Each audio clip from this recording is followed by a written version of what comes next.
দেখেন বৃষ্টিতে কি অবস্থা, পানি বেজে গেছে। তো এই যে দেখেন আকাশটার কি অবস্থা, একদিন রোদ ওঠার পরে আকাশের এই অবস্থা কালো হয়ে রয়েছে। তো এই যে দেখেন লাগে কুয়াশায় ঘিরে গেছে। আর আমি হইলাম গেছি আমাদের বাড়ির সামনে খেতে পেঁপে আনার জন্য, আর এই গাছটা হলে ভেঙে গেছে, অতিরিক্ত বৃষ্টি হইতেছে এই কারণে। এই যে দেখেন, তো এই পড়া গাছ থেকে পেঁপেটা আনলাম।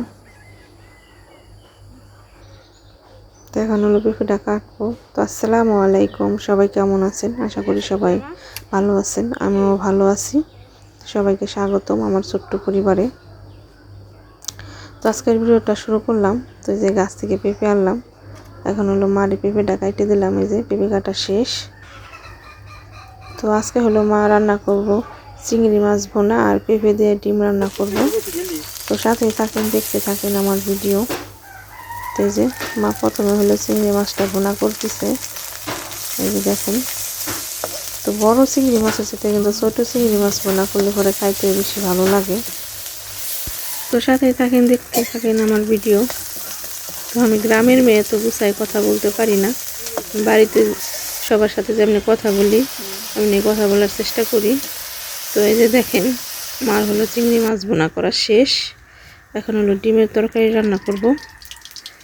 তো আমার এই ভিডিও ভাইরা বোনেরা আপনারা যে যেখান থেকে দেখতেছেন, দয়া করে পুরো ভিডিও দেখেন। পুরো ভিডিও দেখার পর যদি আপনাদের ভালো লাগে তখন লাইক কমেন্ট করেন, চ্যানেলটা সাবস্ক্রাইব করে পাশে থাকেন, কারণ আপনারা যদি পাশে থাকেন তাহলে সামনের দিকে আগাইতে পারবো। তো এই দেখেন পেঁপেটা দিয়ে দিল। আর অনেক ভাইরা বোনেরা আছেন, লাইক করেন, লাইকটা উঠাই নিয়ে যান, সাবস্ক্রাইব করেন, সাবস্ক্রাইবটা উঠাই নিয়ে যান। এই কাজটা করেন না, কারণ আমরা নতুন, ঠিক আছে? আমরা যদি সবাই পাশে থাকি তাহলে সবাই আগাইতে পারবো। আপনারা একটু সময় দিবেন, সময় দিলে মনে করেন আমিও যাই আপনাদের চ্যানেলে থেকে ঘুরে আসতে পারবো।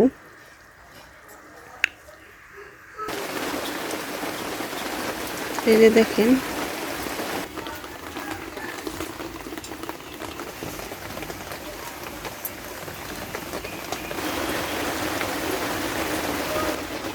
তো এই যে মার তরকারি রান্না করা শেষ।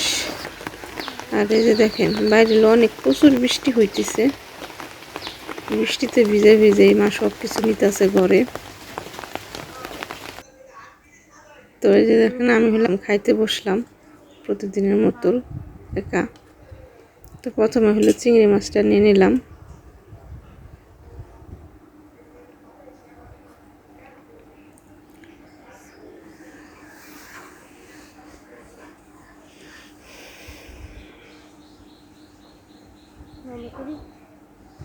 তো চিংড়ি মাছটা খাইতে কিন্তু ভালোই হয়েছে, ছোটো ছোটো চিংড়ি মাছ খাইতে ভালোই লাগে।